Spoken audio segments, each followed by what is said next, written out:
Well, thank you so much for coming today. I truly, truly appreciate it. And as I said, I have a lot to say.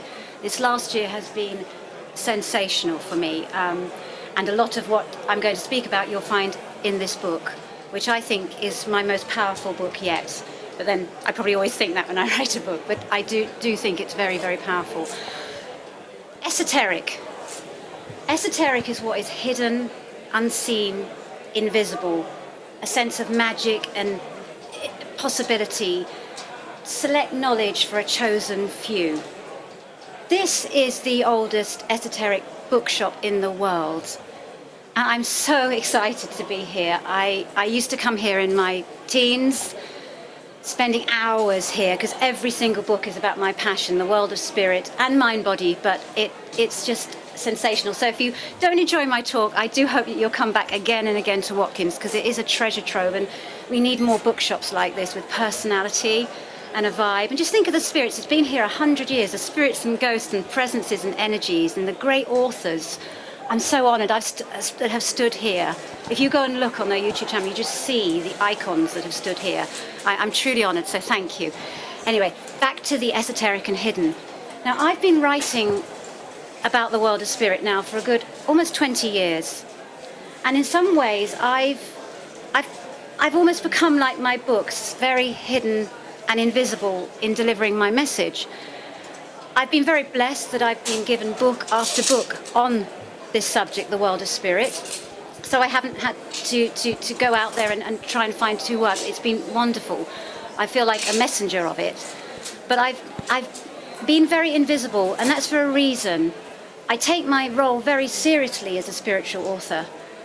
I write from the heart about matters of spirit, and I do firmly believe that when it comes to spiritual things, they should be esoteric. That people should find the book rather than me going out there sort of going buy. It's not been me at all. And if you followed me over the years, I don't know, you probably may not. You may have seen my books around, but you may not know who I am. I'm the author of the Element Encyclopedia series, 4 massive tomes that went on to become international bestsellers, the 20,000 Dreams, published by HarperCollins, Birthdays, Vampires, and the Element Encyclopedia of the Psychic World, which have been becoming classics in their field now, followed by lots of angels books, 2 of which hit the Sunday Times top 10, showing the insatiable appetite there is, despite the fact that the books aren't heavily promoted for matters spiritual. And now I'm turning my attention to my big passion in life, which is the world of spirit, heaven, afterlife. Now, the lifeblood of my books actually is my readers. What I did when I started 15 or so years ago, I decided I was going to put my email address in there. And I asked people to write to me about their paranormal experiences, because I share mine in there. I'll tell you a little bit more about my life in a minute and why I feel called to do this. And they have become the lifeblood. I have at home thousands and thousands of letters. That's how it started, letters. Either sent via my publisher, then to email. And these stories were from normal people in all walks of life. These people were not considering themselves psychics or mediums or anything, but they'd had something extraordinary happen. Something that changed their mind about their human existence and led them to believe that they were spiritual beings having a human experience and not the other way around. And so what I do is I use their experiences in my books, and I punctuate it with my own spiritual insights based on all the research I've done about the paranormal. And you may say, well, what qualifies her to do that? And I'll tell you about myself. I was born into a family of psychics and spiritualists. I mean, I grew up. It was absolutely normal to read tarot cards and have astrology charts done, to visit mediums. As a young child, I would go to medium demonstrations. It was just, I considered that normal. I realized when I went outside of that world that it wasn't, that a lot of people, it's like, whoa, mad, you know. And somehow by hook or by crook, I don't know, because I was home educated, I managed to win a place, or awarded a place at King's College, Cambridge, to read theology in English. Wow, mind-blowing. You can imagine someone from my background going to a place where Etonians go. And I was about the only girl at the time in the theology department. So that's where I started to research the world of spirit, my passion. I went there thinking I was going to join the sisterhood, and I did dabble with the idea of becoming a nun and experimented with that. Also wanted to become a female priest, but I found out when I was at Cambridge that for me, just confining myself to one religion, I found beauty in all religious paths. And for me, spirituality and religion are different things. I have nothing against people who are religious, because I firmly believe that if it brings you joy and it harms no one, that's your path from heaven. We've all got to find our own unique path to the truth. So then I left Cambridge, and I was very, very lucky that I was able to write about what I've researched and studied all these years, matters of the spirit. I started writing about health, actually.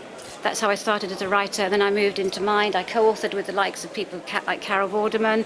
I mean, if you go on Amazon and you type in my name, you'll probably see close to over 100 books that I've worked on.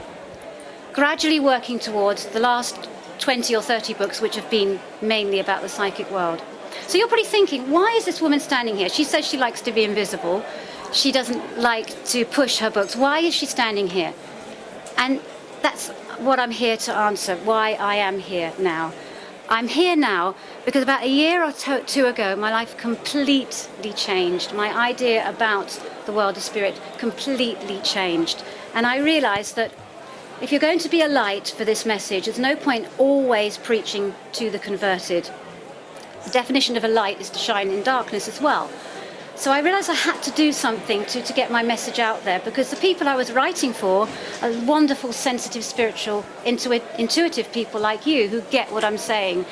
I wanted my message to go a bit outside of that, especially in these difficult times that we're now living in. And I was very blessed that one of my readers who actually submitted a story to my book, lovely Kim Nash, who is a book blogger and social media expert, she suggested, well, why don't you go online and do Facebook? And I thought, oh my God, no. I was a typical writer, academic, behind my computer, just book after book. No, online. I mean, I was still 2 years ago thinking email was cutting edge. I mean, that's how backward I was. But I went online, and then what happened is that people started to send their stories in that way. And the page grew and grew and grew. And suddenly, as over like 21,000 page likes for an invisible author with no media profile, that just shows how much people want to talk about the search for truth. Now, what was happening is a lot of people were writing to me, so I got a lot of lovely people writing me. But of course, when you take the risk and you put yourself out there, as I do, you're also going to get a lot of nasty, well, not nasty, but people who disagree with you. And how do you deal with that? So, first of all, I decided I was going to talk to icons in the world of mind, body and spirit about how they dealt with it. How did they deal with people who say, there's no science to it, there's no proof, it's all a load of rubbish, imagination, hallucination, you're mad. You get all that when you put yourself out there. And if you go to my website, www.theresacheung.com, you will see that I have spoken to some icons. They're actually on Eaton's Spiritual 100 list. And because they knew about my work, they very kindly let me Skype with them for several hours and talk with them. I spoke to the likes of Eben Alexander, who had Proof of Heaven. I'm sure you'll know him. And I'm a bit starstruck because he came to London 2 weeks ago. And because the interview I did with him is in this book, I couldn't come to his talk, but we met for coffee for a couple of hours and talked about his experience. He's had a lot of criticism. But talking to the guy, something happened to him to change his world. Another person I spoke to was Anita Morjani. Spoke at great lengths to her. She invited me to one of her events. She's a famous near-death experiencer.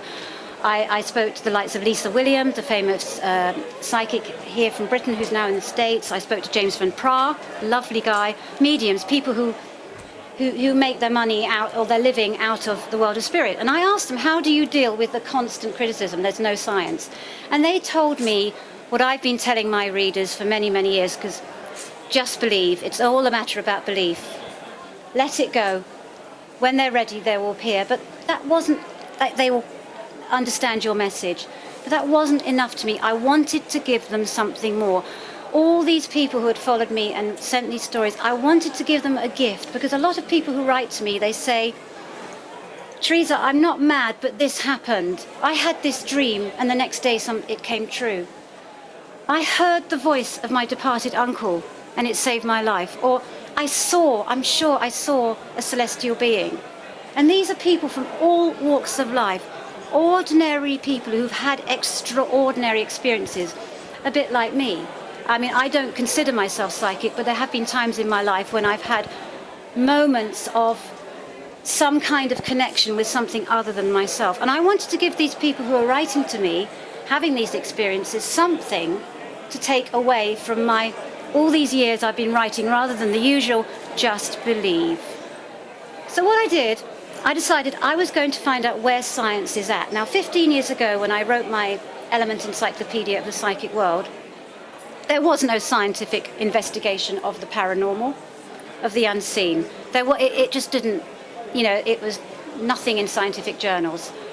But I wanted to see 15 years later, where are we at? Well, I can tell you, what is happening now in the world of science is so very, very exciting, and none of us are really informed about it or know about it. But what I discovered, because I was given access, privileged access, to seeing things and meeting people who are scientists, so they have no vested interest in proving the afterlife or disproving it.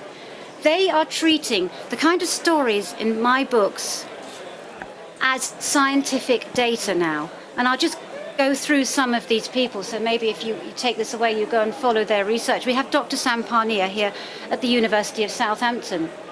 This guy, he's a resuscitation expert, and he has pioneered resuscitation techniques that have brought people back from the brink of death. Now, you've got to think, 50 years ago, the people who are now coming forward with these sensational near-death experiences, they would have died and taken their golden stories with them.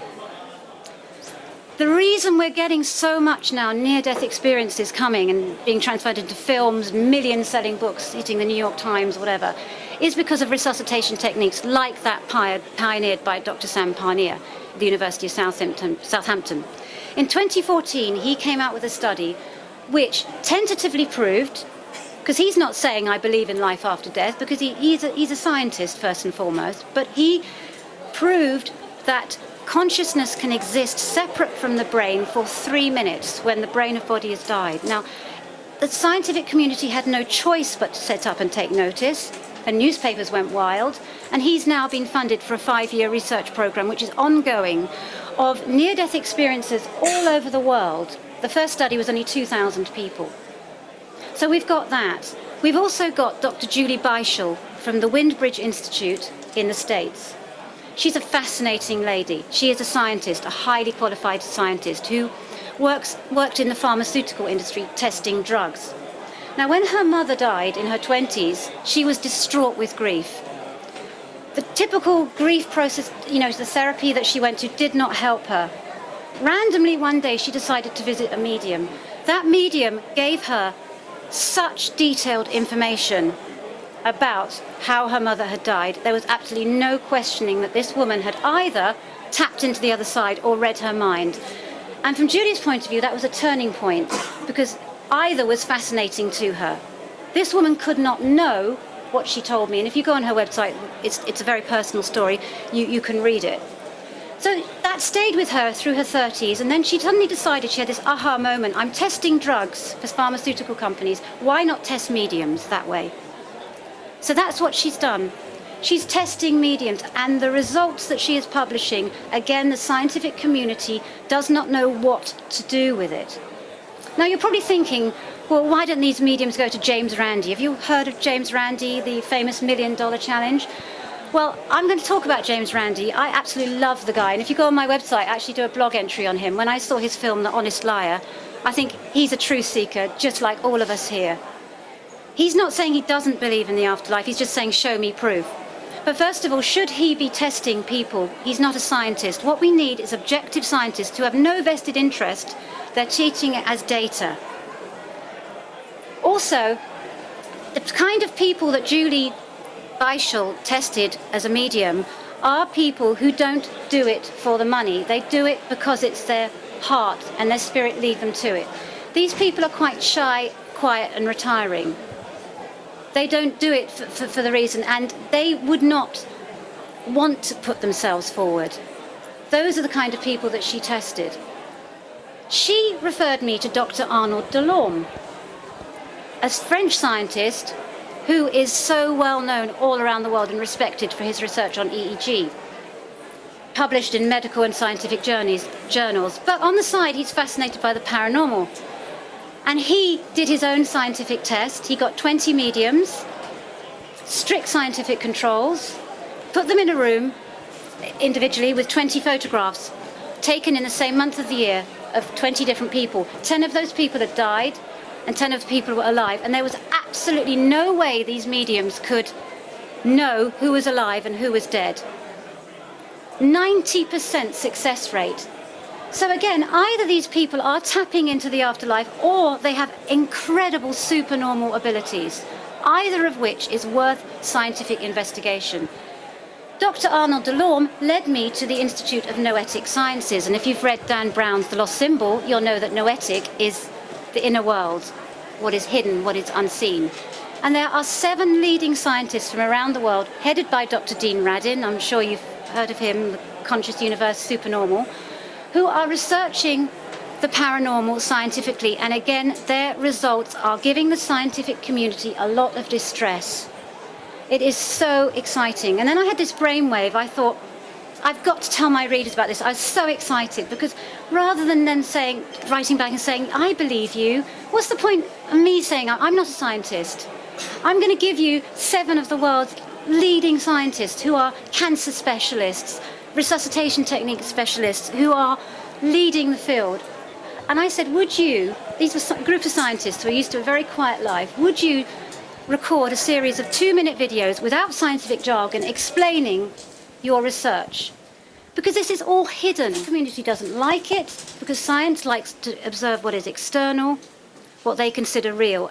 But these scientists, they really are pushing humanity forward. They're studying what my book's about, what is hidden and unseen. They're saying scientists should not ignore the internal world anymore. And quantum theory, if you know about that, it's all about the observer. That's another talk. So I asked them to do that, and I warned my readers. I put a post on my page, and I said, well, over the next week, some scientists are going to talk to you. And I went to bed, thinking, I'll probably get 12 likes, as you do. As an author, not many people know about, beyond reading my books, you're lucky if you get, 50 likes or whatever. And I found that Facebook's very funny as well. You can put a post of the Dalai Lama and get 2 likes, and then a psychic goldfish, 1,000 likes, and that's really great, I woke up the next morning, 27,000 likes. Unbelievable. I just could not believe it. The insatiable appetite for people wanting to know the truth, the meaning of our existence. What were these scientists going to say? And over the week, about 500,000 people viewed via my page. And the lovely thing is they addressed my readers as, hello, you've read Theresa's books. She talks about the paranormal, the invisible, unseen. Theresa, not a scientist. But here, we're scientists. We're not sure if we believe. But what we're saying is the overwhelming majority of evidence that we're collecting suggests that there is an invisible world, consciousness can exist separate from the brain, and that the human mind is capable of such extraordinary abilities. And the high point, I guess, was Dr. Dean Radin. When he came on, his book, he emailed me the next morning and he said, Theresa, my book has just gone to #1 on Amazon.co.uk for religion, science and spirituality. All of those things meshing, working together. So I thought, fantastic, science and spirit. Finally, this ridiculous divide coming together and showing us what is possible and kind of showing that we are spiritual beings having a human experience. And now, whenever I get the criticism and people do post saying, where's your proof, where's the science? I haven't actually had any comments like that since I did these posts. I just point them to the video library of my Theresa Cheung author page and say, go and listen to these guides. You can't argue with that. So that's what my Facebook page has given me. An incredible gift, I hope, to my readers to show you're not weird, you're not abnormal. In fact, what you believe in is, I think, what's going to take humanity to the next level. It is so exciting. There are so many studies that these guys are doing to prove that consciousness can exist separate from the brain. If we just need to get the big major scientific establishment on board. They're very frightened of it. This is the red pill from the Matrix music. This really is the red pill. that if people would just listen to and support these scientists. So that's what my Facebook page did as well. So another thing that my page has done is I wanted to normalize the paranormal. Because yes, esoteric is for the select few, the hidden, but why?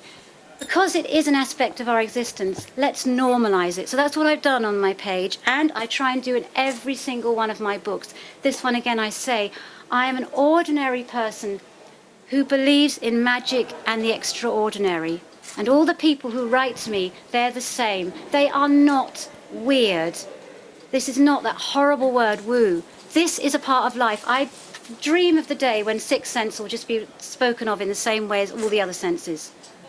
It is normal. And I've done that. I thought, well, how can I do this? I did that by bringing in ordinary but extraordinary examples onto my page. And I have a spiritualist medium, the kind of lady who would probably volunteer for the Windbridge Institute or Noetic Institute to be tested. She's booked a month in advance for her readings. She's that good. So she's not doing the old, doing it for the money. She's not. She does it from the heart. Claire Broad, the medium Claire Broad, every Tuesday evening, she explains in her videos what mediumship is. So much fear and confusion about mediumship is. But every week you've got to think around the country in spiritualist churches, because they believe in contact with the death, life after death. There are mediums doing readings for free because that's what they believe, it's their passion. I've also got somebody who talks a lot about angels and connection with the angelic realm, called lovely Katie Golby. She talks, normalize it. I say to them, normalize it, but I don't actually have to say to them because they are normal people anyway, with this extraordinary ability.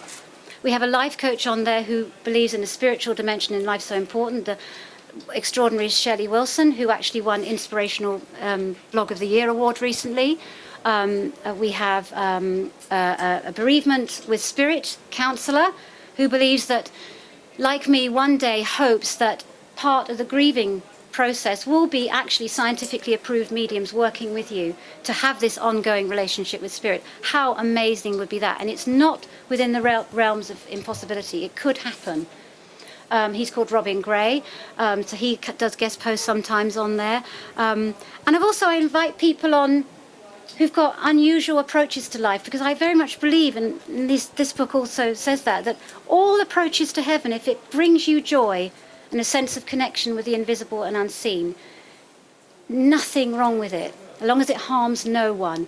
And I recently had the head of the Jedi Church on my page, Daniel Jones, talking about the Force. And I realised that a lot of he says actually is in my books about this universal religion, spiritualism. He was on there. A leading parapsychologist in the UK, Cal Cooper, who has won award after award after award for his research in parapsychology. He's a lecturer, just about to complete his PhD in the University of Northampton.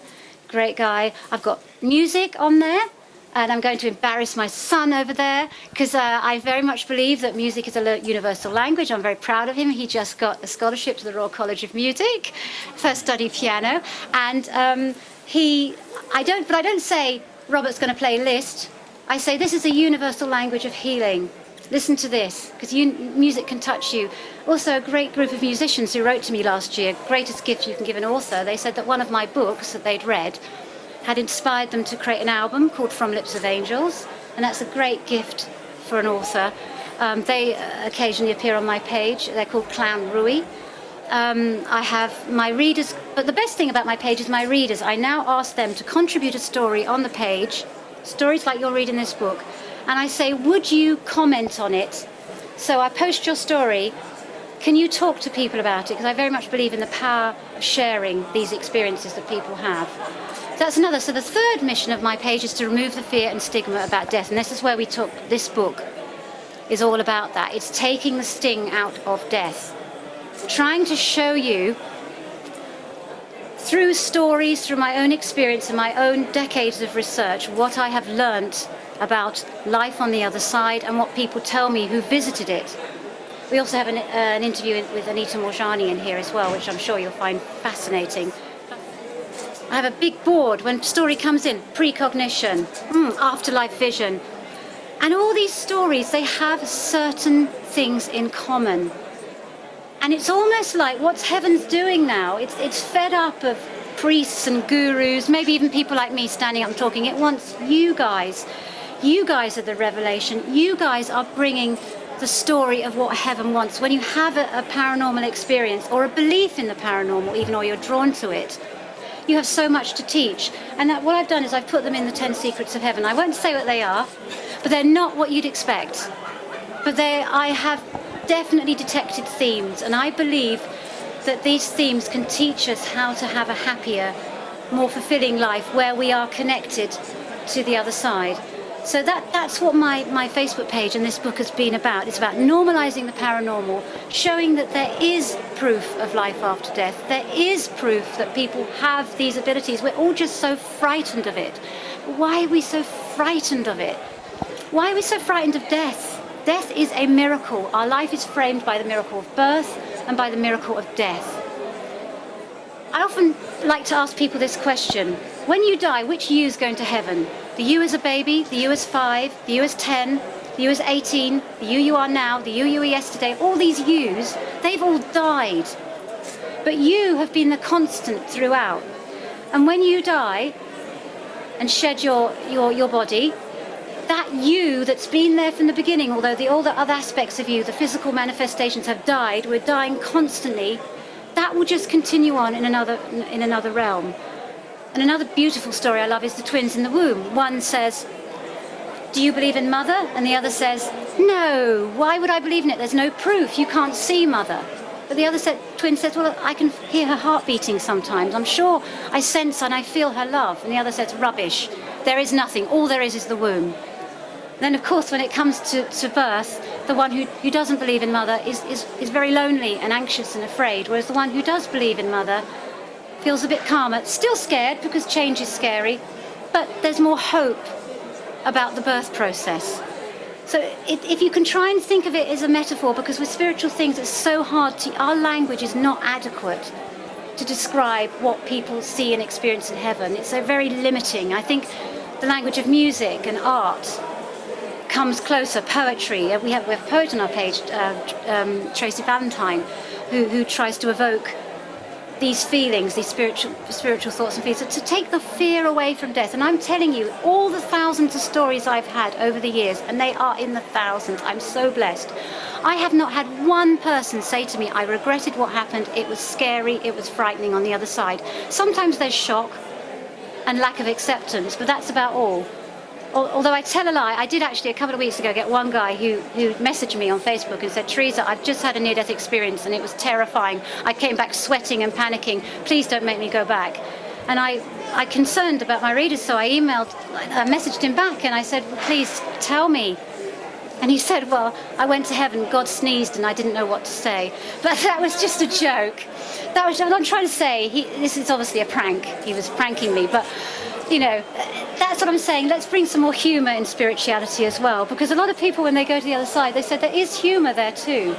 It's not all serious and dreary. It's not frightening. There's love, there's beauty, there's wonder. And I hope this book paints a vibrant picture of that the other side of life, which is all around us actually. We just can't see it. Our ego, our fears just block it down. But during peak experience, moments of oneness with the divine, we can tap into that. So if you take anything away from the book, it is, we are more than we seem. There is more to this life than meets the eye. And if you can't take my word for it, talk to scientists, again, who have no vested interest. They are scientists more than they are believers or atheists or whatever they are. They just they said to me, Theresa, because I showed them all my stories, my sacks of stories, and they said, it's data. In any other realm of research, the volume of stories that come to me would be treated as data. In a court of law, anecdotal evidence would be treated as data. They're treating it as data now. They are looking into it. It's too overwhelming. These experiences keep happening every day. Every day people are coming back reporting near-death experiences. And some of them, you know, they won't go on to be million-selling books because the people don't want to share it, but they have shared with me, and I'm very grateful that I can keep their details private and I can put them in here for you to read. the stories you read in here, they are the red pill. If you get what I'm saying, the red pill matrix. Are you getting that? Everybody getting that? Yeah. Because otherwise, that is the red pill. It is, the people who write to me are the revelation. And as I said, it has blown my mind. And if I never write again, or none of my books sell, I'm just so grateful that I have a record now of science and spirit, the gap closing. And I hope everyone who's read my books and all the thousands of readers who've done it will take something from that. There is something there. There truly is. It is not nuts. It is not hallucination. It is not people who are so down with grief that they try and fabricate this. It is not. There is something more. And there are certain people who are able to tap into something. I don't know how. I wish I could do that. I can't. I'm fascinated by it. I have my moments, and I write about the book, but not consistent. There are some people who are able to take you to the other side. They're able to bring messages. And it's so exciting. And the message they come back always is the most important thing in life. And I just close because I'm aware I want to talk. I do feel like I'm channeled. I just want to go on and on. The message they say is the most important things in life is not money. It's not what is seen. It's not what you look like. It's not how many properties you have, who you're with. The most important thing in life is the unseen, what is felt. Because whatever you say and do and achieve with your life, nobody's going to remember you from that. Even really great people. That's what people will remember is how you made them feel. And when someone you love died, and I'm sure all of you here have had that, that's what you connect with. And that's what my books try and connect with you, the feeling. That is what is eternal about a person, their feeling that they created in you, and that leaves their body. I actually spent a year working in a hospice, so I saw many dead people.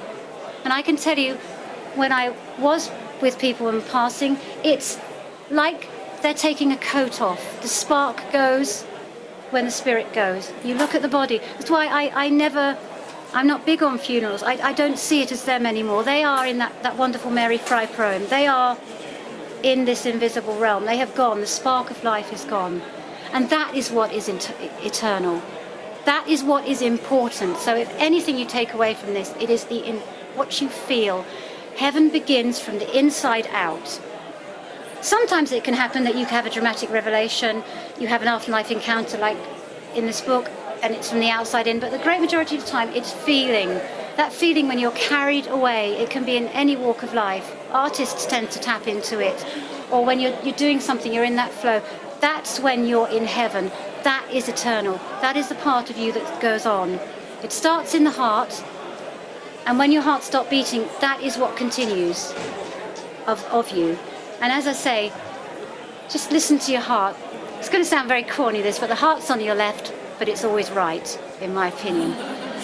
Okay, I better stop now because I'm just going to go on forever. There's so much to say. And do read the book because there's a lot in there.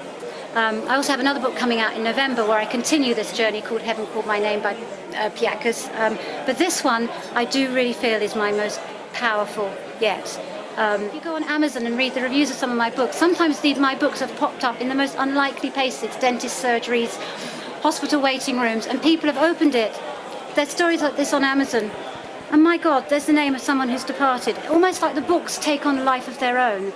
And there's one lady I read recently, she got one of my books, Afterlife is Real, another Schuster book. And she turned on her Amazon Kindle and for some reason it fixed on the words, "It's me." And she was like, what's going on? She shut it down and then she opened up again, it was making contact. And she actually got in touch with me and said, "Theresa, have you done this to the Amazon Kindle?" It was incredible. So I just feel truly honoured to be the vehicle. Because it's not just me, it's in this book there are at least 60 or 70 people also who've contributed, but people who don't want the fame and the fortune, they just want to share their revelation with you all. And I have a wonderful relationship with them. A lot of them, like, as I say, lovely Kim Nash, who helps now run my page from the heart, she actually contributed a story to my book. And she's now a very well-known book blogger and doing fantastically well. But she puts these wonderful quotes on the page. And as I said, they take on a life on their own. So, when you read these books, just beware, expect the unexpected. I'm not promising, I can't promise, But they have. Go on Amazon, look at some of the reviews of what people are saying. As I said, it's all been very quiet and invisible until a year ago. And I just felt, well, the whole world's online, I better just stop being such a Neanderthal, and I better just get out there. And I'm so glad I did. And if you can, go to the Theresa Cheung author page and see those science videos I'm so excited about. And they've invited me over, the Institute of Noetic Sciences, to go and see everything. How exciting is that, you know? What a privileged person I am. I feel so lucky. And I feel so privileged and honoured that you're all here. Thank you very much. As I said, I've studied Buddhism in great depth, and all the religions I have done, and tremendous beauty in that, and I respect it and I admire it. I'm more at a position, always have been, for me, it's just about being a spiritual being. And I don't specifically have a route. In fact, I actually recommend everybody in my past book, How to Find Heaven, which is to find your own unique path. I'm convinced Buddha didn't actually mean to set out to create a religion. I believed he looked in and found his own truth, and that's what he wants us all to do. If you believe in a spaghetti god and it makes you happy and it makes you believe, I mean, there are people, if you believe in that, whatever you believe, if it makes you feel a sense of magic and possibility, if it harms no one and it brings you joy, that is your path to heaven. There's nothing wrong with it, in my opinion.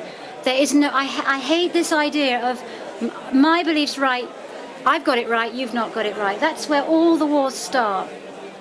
No, it's universal. And I think all of you, you know, I often joked in my book, I'm going to form Cheungism. If enough people believe what I say, we have Cheungism as well. I don't want Cheungism. I would feel I would have failed completely if any of you followed my personal thinking beyond the universal message of we are spiritual beings. Find your own path. That's what I think Christ and Buddha and all the religious greats wanted. They wanted you to find your own path, to be a total unique. Our DNA is so completely unique. There's not one person like you ever again in this world. You are amazing, guys. Every single one of you is a total miracle, completely unique. Why should what works for you work for you? Why should we be forced to believe the same thing? Find your own meaning. That, to me, is the path to bliss, to heaven. And I think on the other side, and I firmly believe that in spirit, we will get that. And that's the message coming back from a lot of near-death experiences. Of course, if your culture, your background is Christian or Islam or Buddhism or whatever, you're going to be influenced by that. But that's often from upbringing. But you shed all that. It's beyond, I think spirituality is beyond all these religious paths and all these rituals. And that's why I never, in my page, I'm trying to take the woo out of it.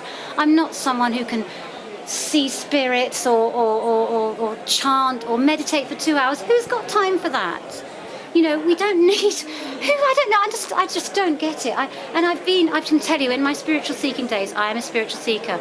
You can tell I'm very hungry for knowledge. It's my passion. That's what I would do. Shopping for God, you could call it, or heaven. I have been to retreats, to workshops, to psychic development. I have done almost everything you could imagine. And some of it's just plain daft for me. I just can't be doing that. I like to bring a bit of normality to the paranormal. That's how I feel it is. I don't believe in swinging pendulums to see if time is right to have your bath, that kind of thing. It's not for me. It's a more of a universal message. But I respect that it could well work for other people. And if it makes them feel super normal and magical, fantastic. I love it. I love it, actually. I love Jehovah's Witnesses when they come to the door because they're so in love with what they're doing. But I don't like that they try and force me to do it. I'm a vegetarian, but I'd happily eat dinner with a meat eater.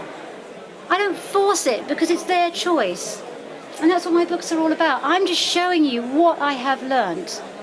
And I've tried to give books, this book especially, because it was so important to me, because I reveal something about my past that I've never revealed before, which will actually explain a lot to you about me that happened in my 20s, something I learned from a dear family member, which shattered my world. And I just want to normalise the paranormal a bit and stop all the woo. Make it normal. They like this shop, it's lovely. I mean, yes, it's esoteric, but it's somewhere you feel at home as well. Does our spirit get to the point where we choose where we want to die? What a brilliant question. I think of this life very much as school, where we're learning things. And perhaps on the other side, as I said, I've not been there myself. If I have a near-death experience, I'll come back and tell you the answers. I don't know. I don't know. That's a very, very interesting question. Does our spirit choose when we wanted to die? I think what you're doing is you're thinking in human terms about what's something which is very, very spiritual. I think on the other side, you're trying to create order again in spirit, a human order. You're opposing. It's like when I spoke to Dr. Julia Mossbridge, who's studying precognition at the Institute of Noetic Sciences. She's saying that we have this very human concept of time, but in the world of spirit, there is no concept of time. And in the same, you're imposing on that we are in control of what happens to us and everything. And I don't think it's like that. I don't think you can impose human thinking, human concepts. It's just letting go. And if you are frightened of death, please read my books, because I hope they will show you not. And I would love it if you came on my Facebook page. I could introduce you to people who've had near-death experiences. And they come back. I know, but they come back with such, all of them come back with such a renewed passion for life and a sense of peace. And one person, a lot of the theme that they say, and I write about here, is that they don't want to come back, even if they have children, which is quite shocking to hear. And that's why, they've said, I'm embarrassed to say I love my children, I love my family. When I was there, just imagine having a peak experience all the time. We all have moments in our life when we feel like we're in another realm. When suddenly it's magic, it's falling in love, or when you have your first child, all these wonderful things, or you achieve something. I remember the first time I had one of my first books published, it's like, oh, wow, imagine life like that all the time. And I think that should be the normal, not the dreary, oh God, I'm bored now, I don't know what I want to do, and I'm happy. That's the normal, that's heaven, and we can tap into that in this life. Why we're here, I think, is to learn. I think of this life very much as school, and that theme comes across as well. It's school. We're learning to grapple with our egos and with our fears. Fear and love can't coexist.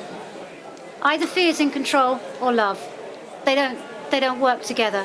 You've got to make that choice from love. And what I made the mistake of looking for it in religion, looking for it externally in my career, looking for it in relationships, big problem with that. A lot of people, they try and find their fulfillment, you complete me, all that we were brought up. Trying finding it that way does not work. It's got to come from within. That's where you've got to find your meaning. And you've got to love yourself. And that sounds terribly narcissistic, but it's not. There's a reason in a plane why they say put on your own face mask before you even help your children. You have to start. That's the absolute foundation of spiritual development, is self-love, and so many people don't skip that, and then they have a shaky foundation. They skip that because you're all giving, loving people, because you're intuitive and sensitive. There is actually a genetic trait called highly sensitive people. They actually have found that, and I'm sure in times past, we were very highly valued. People who are highly sensitive, easily moved to tears, intuitive, in touch with the other side. I'm sure in times past the shamans, healers, on watch to alert a tribe to danger. In times past, we would have been very highly valued, that genetic trait, but in this modern age, we're not. We're ridiculed if you're sensitive and you're fascinated by matters of the spirit. But, that's, I'm going on a tangent again, so sorry. I lose my thought, but... have the answer. Fear of death. Don't. Live your life to the full. That's very, very important. Live every moment of your life to the full of inspiration and magic. Live it to the full. Find the magic. My books are all about finding heaven in a grain of sand, the extraordinary in the ordinary. You can see heaven everywhere. I see it all around you. Maybe I'm getting more psychic older. I can see light coming out of you guys. And I tell you why, because you're open-minded. I can tell immediately when I'm encountering someone. I'm not expecting anyone to agree with me who reads my books, but what I can't deal with is people who've just said, I know, I'm right, you're wrong. I could be totally wrong, I admit that. Open mind is a transformative mind. An open mind is what's going to take humanity to the next level, and I do think we're on the brink of that. The very fact that top scientists are studying what they're studying now and getting funding and support from the scientific community is a step forward for people like us who are interested in matters of the spirit, which is all, in my opinion, that matters in this life. Is helping her so much on the spiritual level, because what anorexia, any form of addiction, because it is, anorexia is a kind of addiction to not eating. It is a thirst for wholeness, isn't it? It is a hunger. Whether it's alcoholism, anorexia, obsessive compulsive disorder, all these things, I believe that they are a desperate search for meaning. And anorexia especially, because in times past someone like her would have been regarded as a saint almost, fasting as a part of the spiritual process. She's probably deeply, deeply spiritual. But this world, it's a selfie world, selfies, Facebook and materialism. I think she could be, I feel that a lot with people who are anorexic or have alcoholics, or that they are actually deeply, deeply spiritual people, but they don't know how, because we get no training anymore in schools, or there's nothing even on the media about it anymore. Religion, everybody's kind of fed up. So where do you go if you have this yearning, like I had when I grew up? I had this tremendous desire. I wanted to become a nun, and there's still people like that, but what's the point anymore of living like that in a world today? It's totally irrelevant. Whereas in times past, people like this girl may well have found her meaning in being a guide and a helper, a spiritual mentor to other people. But she's so young, she has no hope, no help beyond people like you who are helping her and showing her that there's a spiritual path. It is a hunger for meaning in life. That's what it is. I don't believe it's about being thin and beautiful. That's just whatever. It's a hunger, the same with that, a thirst for wholeness. The fact that the mother is detached, the two of them are together for some deeply spiritual reason. One is full of loving and giving the daughter, and it's being denied, and the other is so cut off like you, and I pray for her. But if it's her, if anorexia wins, that's her path. She's found the material world so distressing, she can't cope with it. She's deeply, deeply spiritual, and that's the way to reach her, through meaning. Not through eat more, go out more. That's not going to help. Talk to your mum. I think spiritual meaning, finding meaning through spirit, come to a place like this. I had a very, very disjointed teenage, and I've written about that in my books. But coming to a place like this, I felt at home. And I just hope and pray, and I hope you'll continue to help her. But anorexia, it has to be a self-choice. She's not going to do it herself. She's not going to do it through other people. Somebody isn't going to say something magical and it's going to snap like. It will be an internal decision. And if she's spiritually strong, it will happen. She will suddenly wake up and get that desire to live again. She doesn't want to live in the world currently as it is. And as I said, just think about in medieval times, someone like that would have been considered almost holy. People would have prayed to her because of her ability to abstain from food for that long. But people like that, and that's why I try and give a voice to them in my books. I said they're high. She read the book Highly Sensitive People? That might be something to read, rather than the book about recovering from anorexia. There's a book, wonderful book, I forget the author, which is The Highly Sensitive Person, How to Survive When the World Overwhelms You. And it describes highly sensitive people. I say people like yourselves who are empathetic, intuitive, who very sensitive to their environments. How it is a genetic trait that scientists have developed that. They think about 1 in 4 people are like that. But we learn to shut that down. And what they've also found out about highly sensitive people, if they don't develop those spiritual traits, they can plunge into depression and addictive behaviour. It is a need within highly sensitive people to have spiritual or religious meaning. So that would be something to show her that she's not alone. Don't go down the anorexia path, I think, in helping her recover. More in you're highly sensitive. And you need to find ways. A highly sensitive person, it's a fantastic book, spoke to me, and I mention it actually sometimes in my books about, and all the people that write to me, they're highly sensitive. But how do you cope in a world where, the atrocities that we read about almost every day? I don't know about you, but I cry about those all the time. But a lot of people, they get anaesthetized to it. It's a different personality trait, but I think highly sensitive people, they take it all in. I mean, I remember when I was about 8 or 9, I saw a bird flew into a bus. And I spent all day at school crying because I worried about the bird. And everybody would cry, baby, sissy, It's especially bad if you're a guy and you're like that. In some ways it's easier for women, but highly sensitive, it's a hunger, a thirst for wholeness, a hunger for wholeness. What about the relationship with the dad? Sometimes it's crying out for the dad. She's going to be in Eton's Spiritual 100. She's going to write a fantastic book. She will. If she can recover through that, she can show how she's come through that journey, recover from it and grow strong and love herself and somehow find a way to express her spirituality in this world that we live in now. She will be amazing. She could do anything.